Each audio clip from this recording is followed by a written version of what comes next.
सागर भगवान गौतम बुद्ध, विश्व विभूति बाबा साहेब डॉक्टर भीमराव अंबेडकर, क्रांति के अग्रदूत ज्योतिबा फूले, सुदूर दक्षिण में मूल निवासियों की लड़ाई लड़ने वाले नारायण गुरु, ईवी रामास्वामी नायकर पेरियार, आरक्षण के जनक साहूजी महाराज और बहुजनवाद के प्रणेता मान्यवर काशीराम, प्रथम शिक्षिका माता सावित्रीबाई फूले, प्रथम दलित स्वतंत्रता सेनानी उदादेवी पासी, प्रथम दलित सेनानी बलिदानी झलकारी बाई कोरी, सुदूर पहाड़ों में मूल निवासियों की आवाज बुलंद करने वाले बिरसा मुंडा और हमारे पूज्य संत शिरोमणि, हर प्रांत में संत शिरोमणि, उन सबको नमन करते हुए आज की सभा के अध्यक्ष माननीय आदर्श जी, मुख्य अतिथि रिटायर्ड चीफ जस्टिस हेमकरण जी, मुख्य वक्ता प्रोफेसर वाइस चांसलर कटिमुड़ी जी, विशिष्ट अतिथि माननीय श्री कृष्णा जी और मंच आसीन हमारे साथी भाई मंडल जी, इस संभ्रांत सभागार में बैठे हुए सभी विद्युत जन, माताओं और बहनों और बच्चों, साथियों, अभी आपने बताया कि 5 घंटे तो मैं टेलीफोन पे ही बोल सकता हूं और टीचर हूं तो इसलिए 1 घंटे बोलने का तो डेली का प्रयास है ही है। लेकिन आज बगल में देवमणि जी खड़े और कुछ पीछे कुछ और लोग भी संचालन कर रहे हैं, तो आप समझ सकते हैं कि समय कितना कम है। लेकिन इस दलित दस्तक आंदोलन में जो लोग यहां पर बैठे हुए हैं, जो सीधे जुड़े हुए हैं, प्रत्यक्ष रूप से जुड़े हुए हैं, परोक्ष रूप से जुड़े हुए हैं, उन सबको साधुवाद करते हुए, धन्यवाद करते हुए अपनी ओर से और फाउंडिंग टीम दलित दस्तक की जो फाउंडिंग टीम थी उसको नमन करते हुए और आज की कोर टीम को नमन करते हुए 2 बातें मुख्तसर तौर से मैं करना चाहता हूं। जैसा कि बताया गया कि दलित दस्तक एक व्यक्ति का खेल नहीं, दलित दस्तक एक आंदोलन और वह आंदोलन सामूहिक आंदोलन है। उसका चेहरा, उसका मोहरा कोई हो सकता है, लेकिन साथियों, दलित दस्तक एक सामूहिक आंदोलन है, समाज का आंदोलन है, किसी व्यक्ति का आंदोलन है। और इस सामाजिक आंदोलन में आप यहां पर बैठे हुए, जो नहीं आए हुए हैं, जो यहां पर दूर हैं, वह सब जब तक दलित दस्तक को प्यार नहीं करेंगे, दुलार नहीं करेंगे, अपना कंट्रीब्यूशन नहीं करेंगे, तब तक ये आंदोलन हम लोग नहीं चला सकते, किसी भी तरह नहीं चला सकते। ये बात हमें लिख लेनी चाहिए। ये आपका विश्वास है, आपका प्यार है कि दलित दस्तक आंदोलन रोते हुए आंसुओं से शुरू हुआ। 5 लोग 10 लोग बैठ करके आंसू बहा रहे थे कि नहीं, अब बंद हो जाना चाहिए। लेकिन साथियों, जब आप समाज के लिए जुड़ते हैं तो समाज अपने आप जुड़ जाता है। जब आप समाज के लिए सामूहिक रूप से, व्यक्तिगत नहीं, मैं बार बार इस बात को जोर दे करके कहना चाहता हूं, व्यक्तिगत नहीं, सामूहिक। यह आंदोलन अगर सामूहिकता नहीं लिया होता तो देहरादून से आए हुए कुछ व्यक्ति, हाथरस से आए हुए कुछ व्यक्ति और जो दिल्ली से आए हुए व्यक्ति वो एक दूसरे को नहीं जानते थे। वो पहचानते नहीं थे। एक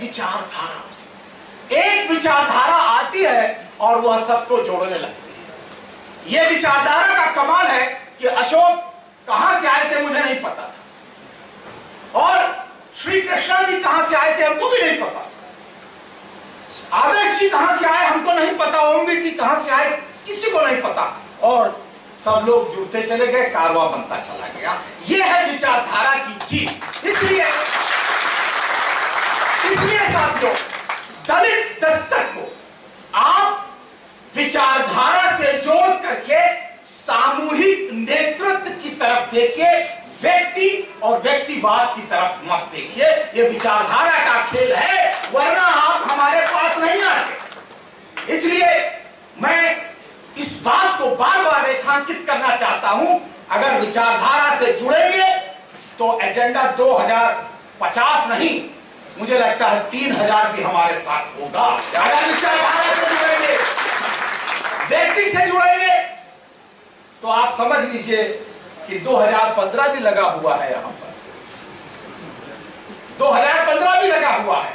लेकिन मैं अपनी तरफ से चाहूंगा कि अशोक दास 2050 में न रिटायर हुए, वो 2020 में ही रिटायर हो जाएं, लेकिन हमको एक दूसरा अशोक दास दे दे, उसके बाद चले जाए।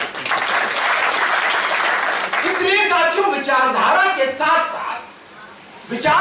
साथ साथ विश्वास भी जरूरी है, और विश्वास नैतिकता के साथ आता है।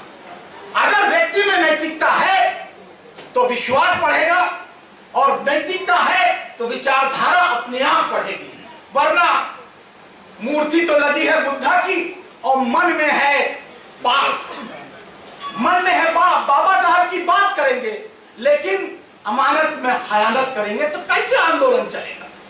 बड़े बड़े आंदोलन धाराशाही हुए। इसलिए मैं इस मंच से, दलित दस्तक के मंच से, और अपनी कोर टीम, अपनी फाउंडिंग मेंबर वाली टीम, उन सब के बिहाफ पर आपको यह विश्वास दिलाना चाहता हूं कि कम से कम दलित दस्तक की टीम का अगर कोई भी व्यक्ति कहीं भी किसी भी प्रकार की कोई त्रुटि पकड़ता हुआ पाया जाए तो वो उस दिन उस टीम का मेंबर नहीं रहेगा। ये हमारा अपना रिजॉल्व है। इसलिए नैतिकता और ज्ञान, ये जो संबंध है, इसको हमें बनाए रखना चाहिए।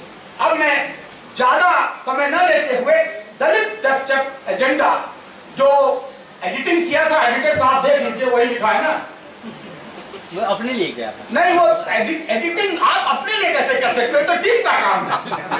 दलित दस्तक एजेंडा 2050, ये एडिटर के मन और जिसे कहना चाहिए हम लोगों की बात है कि ये डिसाइड हुआ सामूहिक रूप से। उसमें देवमणि जी भी थे, हुकुम सिंह जी भी, बीबी सिंह और आदर्श जी, सभी लोग, आर के देव जी, सभी लोग बैठे हुए थे। और ये एजेंडा किसी व्यक्ति का नहीं है, दलित दस्तक की सामूहिक टीम का ये एजेंडा है साथियों। इसलिए मैं फिर से इस बात को प्रमाणित करना चाहता हूं कि फैसले यहां पर अकेले नहीं लिए जाते, सामूहिक रूप से लिए जाते हैं, सामूहिक रूप से फैसले लिए जाते हैं। हाँ, उसको क्रियान्वित करने के लिए तो एक ही व्यक्ति चाहिए। अब आते हैं हम दलित पत्रिका की 4वीं वर्षगांठ पर। आखिर दलित दस्तक एजेंडा 2050 है क्या? इसका तात्पर्य क्या है? इसकी चाहत क्या है? इस एजेंडा के माध्यम से हम चाहते क्या हैं? साथियों, ये बात थोड़ी दर्शन के तौर पर भी हो सकती है, लेकिन मुख्तसर तौर पर, छोटे तौर पर एक वाक्य में दलित दस्तक एजेंडा 2050 जो कुछ शब्दों या वाक्यों में परिभाषित अगर किया जाए तो क्या हो सकता है? ये दलित समाज के नव निर्माण का आंदोलन है, दलित समाज के नव निर्माण का एजेंडा।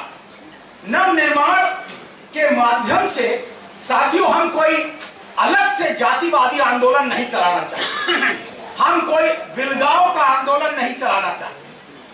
हम चाहते हैं कि इस दलित दस्तक एजेंडा 2050 से दलित दस्तक एजेंडा 2050 के माध्यम से हम चाहते हैं कि दलित समाज का नव निर्माण हो और यह नव निर्माण राष्ट्र निर्माण से जुड़े। हम जातिवादी आंदोलन नहीं चला रहे हैं। जो अभी तक हमारे जितने भी आंदोलन हुए, जितनी भी डिमांड हुई, उसको सवर्ण समाज ने, दूसरे समाज ने जातिवादी घोषित कर दिया। उसको कहा यह अलगाव का आंदोलन है, यह जातिवादी आंदोलन है और यह समाज में जातिवाद का वैमनस्य फैलाना चाहते हैं। उससे यह हुआ कि हमारा जो यूथ है जो यूनिवर्सिटी में पढ़ता है, जो हमारे कार्य करने वाले बहुसंख्यक लोग हैं, वो ये समझते हैं कि वास्तविकता में एक नकारात्मक समय का आंदोलन चल रहा है, जो जातिवाद का आंदोलन है, इसमें जातिवाद हुआ है। हम उस शब्दावली में परिवर्तन करना चाहते हैं। दलित दस्तक के इस एजेंडे से हम उस शब्दावली में परिवर्तन करना चाहते हैं। दलित दस्तक के माध्यम से दलित दस्तक एजेंडा 2050 नव निर्माण का आंदोलन और उसके माध्यम से राष्ट्र निर्माण का आंदोलन, और जो परिपक्वता दिलाएगा इस भारतवर्ष की प्रजातांत्रिक प्रणाली को। अब आप ये सोचेंगे ये कैसे होगा, तो इसके लिए साथियों परिभाषा के तौर पर मैं नहीं देना चाह रहा हूं, लेकिन जल्दी से इसको यह बता देना चाहता हूं कि इसके कम से कम 7 पड़ाव हैं। 7 पड़ाव दलित एजेंडा के। पहला पड़ाव विचारधारा, दूसरा पड़ाव हमें अपने संत, महात्माओं, समाज सुधारकों, राजनीतिक आंदोलनकर्ताओं, इनकी एक फहरिस्त हम लोग बना रहे हैं और कम से कम 50 लोगों की लिस्ट इस तरह के नाम की, जो कि शुरू होती है बुद्धा से, चारवाक, अशोक और रविदास, कबीर, चोखा मेला, इन सब से होते हुए लास्ट में बुद्ध प्रिय मौर्य तक भी चली जाती है। हम ऐसे 50 आइकन्स को तलाश करना चाहते हैं, उनकी बायोग्राफी तलाश करना चाहते हैं और कम से कम इस दलित दस्तक के माध्यम से वो जो खोए विचारक हैं, वो जो खोए समाज सुधारक हैं, उन लोगों को तलाशना चाहते हैं कि आखिर वो क्यों नेस्तनाबूद कर दिए गए। दूसरी बात, हम अपने उन 50 तीर्थ स्थलों को ढूंढना चाहते हैं। आप शब्दावली न जाइएगा, लेकिन उन जगहों को ढूंढना चाहते हैं। हम ढूंढना चाहते हैं जहां पर हमारे पुरुषों ने जन्म लिया, महापुरुषों ने जन्म लिया, समाज सुधारकों ने जन्म लिया। हम ढूंढना चाहते हैं कि जिन्होंने आंदोलन की शुरुआत की, चाहे वो सारनाथ हो, चाहे वो बोध गया हो, चाहे वो लुम्बिनी हो, वाराणसी हो, अकोला हो, कोरेगांव हो, लखनऊ हो, जहां पर पहली दलित सरकार बनती है। साथियों, हम उन जगहों को अपने हम 50 फेस्टिवल्स ढूंढना चाहते हैं अपने समाज के, जयंतियों के रूप से शुरू करके, चाहे वो बुद्धा जयंती हो, चाहे वो रविदास जयंती हो, कबीर जयंती हो, फूले जयंती हो, नारायण गुरु जयंती हो। इन जयंतियों के माध्यम से हम 50 जयंतियों को, और भी हो सकते हैं, लेकिन अपनी छोटी सी बुद्धि, जो हमारी कोर टीम की बुद्धि थी, उसको हम लोगों ने एक साथ एकत्रित करके यहां पर रखने की कोशिश की है। आप उसमें बढ़ा सकते हैं, 50 नहीं, वो 100 हो सकते हैं। हम देख सकते हैं कि आने वाले समय में यह कारवां आगे बढ़ेगा। उसी तरह हम 50 किताबों, मैगजीनों और लाइव को दिखाना चाहते हैं।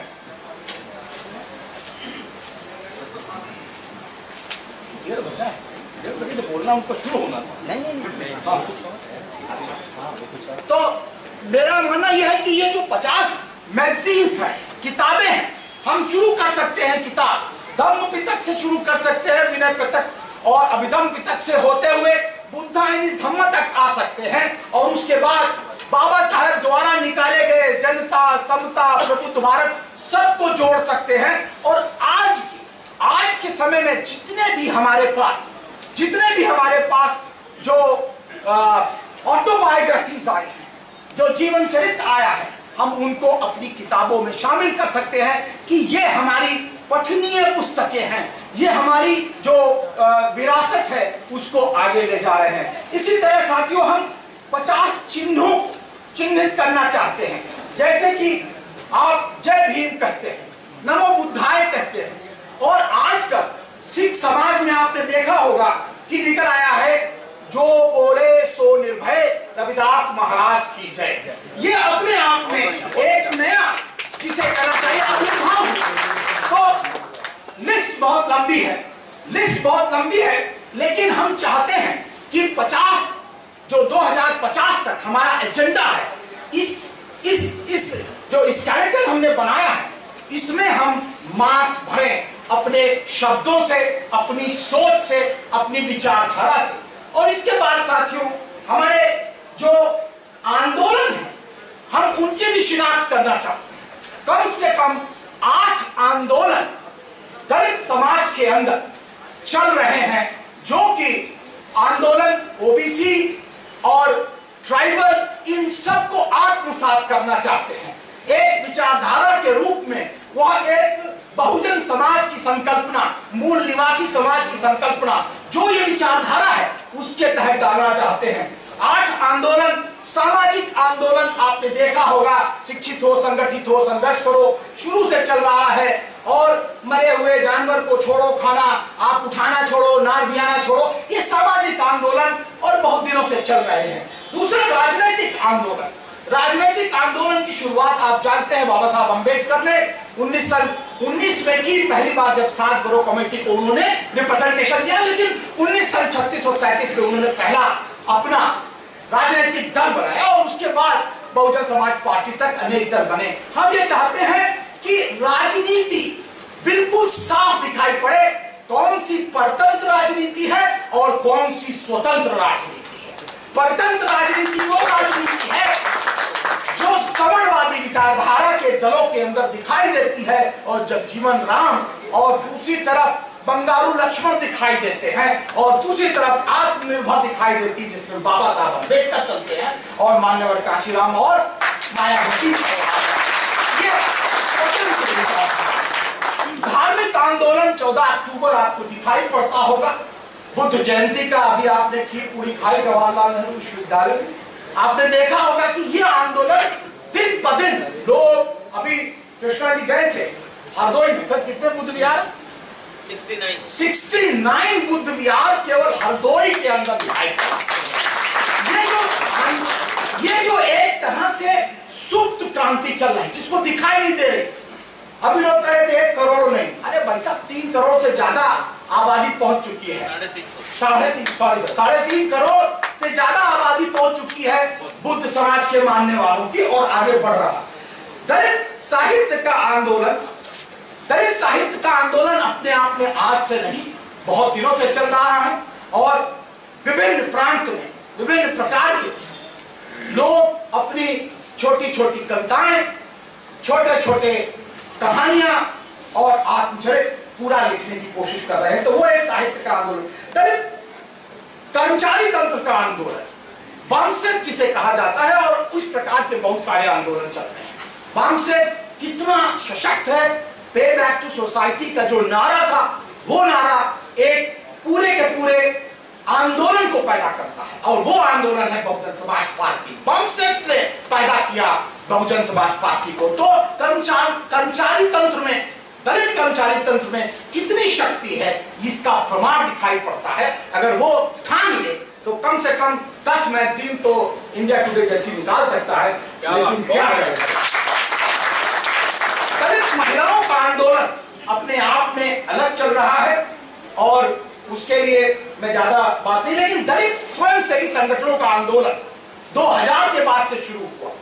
दलित एनजीओ जो कि डरबन तक पहुंच गए और डरबन में मानव अधिकारों की उन्होंने बात उठाई। ये आंदोलन चल रहा है, इसकी शिनाख्त होनी चाहिए। और दलित और प्रवासी भारतीयों का आंदोलन, जो यहां से लोग गए Canada, USA, UK, Australia, middle east, जहां पर बसे दलित समाज के लोग, वो वहां पर बाबा साहब अम्बेडकर की जयंती, वो वहां पर बुद्धा जयंती और वो वहां पर बाबा साहब का परिनिर्वाण दिवस मना रहे हैं, जो एक आंदोलन के रूप में ले रहा है, जिससे भारतवर्ष के बाहर विभिन्न राष्ट्रों में मूर्तियां लग गई हैं, उसका अपना आंदोलन।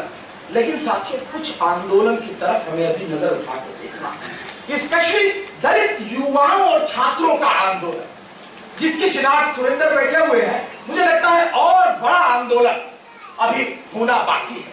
तीसरी तरफ जो दलित शिक्षा का आंदोलन है, वो कहीं ठहर गया है। उसकी शिक्षा आंदोलन से तो हो रही है, पत्रिकाओं और पत्रों से हो रही है, लेकिन शिक्षा का आंदोलन के रूप में शिक्षा का लिया जाना, यह अपने आप में एक चैलेंज है। और इसी तरह सांस्कृतिक कर्मियों का आंदोलन, गली गली में, घर घर में एक गायक विद्यमान है, लेकिन एक साझा मंच उस संस्कृति को व्यक्त करने के लिए, उसकी अभिव्यक्ति के लिए वो नहीं हो पा रहा है। मुझे लगता है दलित दस्तक को उसमें थोड़ी सी पहल जरूर करनी चाहिए, क्योंकि अभी हमने केवल ऐसा मंच दिया है जिसमें लोग लिख रहे हैं। 10वां पास अगर कोई कविता लिख सकता है तो वो दलित दस्तक में भेज सकता है और छपेगी, मैं गारंटी देता हूं। लेकिन दूसरी जगह आप भेज के दिखाइए, क्या वो छपेगी? वो नहीं छपेगी। तो हमने एक मंच तैयार किया है और उस मंच के आधार पर मुझे लगता है दलित दस्तक का ये एजेंडा सामाजिक एजेंडा हो सकता है। लेकिन साथियों, मैं आपको विश्वास दिलाना चाहता हूं कि ये एजेंडा जो है वो प्रतिक्रांति नहीं है, ये एजेंडा प्रतिक्रियावादी नहीं। This is not an reactionary agenda. ये एक समानांतर पैरेलल संस्कृति की संरचना के लिए आंदोलन है, किसी के खिलाफ नहीं। हम ये नहीं चाहते आपका मंदिर बहुत बड़ा होगा, लेकिन मेरा भी बुद्ध विहार होना चाहिए। आपकी बजरंग बली की टेंपल बहुत बड़ी हो सकती है, मुझे कोई गुरेज नहीं, लेकिन मेरे भी बाबा साहब की जो है छोटी सी स्टैचू तो होनी ही चाहिए। बस केवल हम इतनी सी बात कर रहे हैं, किसी के खिलाफ, किसी के प्रति कोई प्रतिक्रिया नहीं, एक समानांतर संस्कृति की सकारात्मक स्वचन की बात कर रहे हैं, जिससे जो भुलाए हुए लोग हैं, अगर आप उनको याद करेंगे कि हाँ, उन्होंने केवल दलितों के लिए आंदोलन नहीं चलाया, उन्होंने मानव अधिकारों के लिए आंदोलन चलाया, ये शब्दावली होनी चाहिए। और जब मानव अधिकारों के लिए आंदोलन चलाएंगे तो राष्ट्र के लिए भी आंदोलन चलाएंगे। तो हमने जब चलाया दलितों के लिए आंदोलन तो हम तो जातिवादी हो गए, आपने अपने आंदोलन चलाया तो आप जिसे कहना चाहिए राष्ट्रवादी हो गए।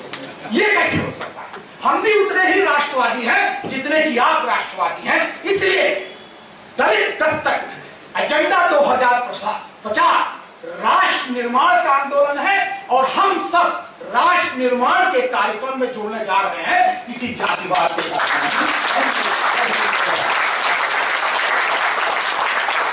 धन्यवाद आदरणीय विवेक सर, आपने विषय वस्तु को बड़े विस्तार से